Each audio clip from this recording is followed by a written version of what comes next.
God have mercy. Akamadammwana saze. Kumundira kamazi. Sibye umunwa mugira. Ubu ngubu ushinzwe kumenya ahantu ngiye.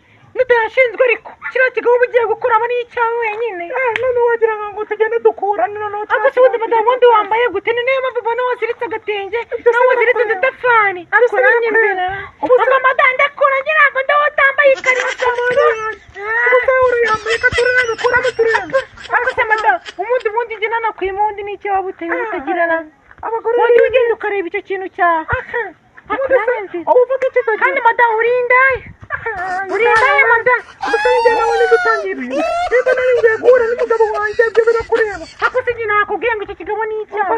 Biba nanjye ugomba kugikura kuko ari icyawe. Uzagikura n'imfura. Umva ahubwo ndaje ngenda nagutangiye. Ubwira iki se madamu? Icyo nabwo ngira kigomba kuba. Rero madamu guhera uyu munsi ujya undeba wirebe. Umugabo ugiye gukura n'uwanjye si uwawe. Umva nanjye zaba uwanjye.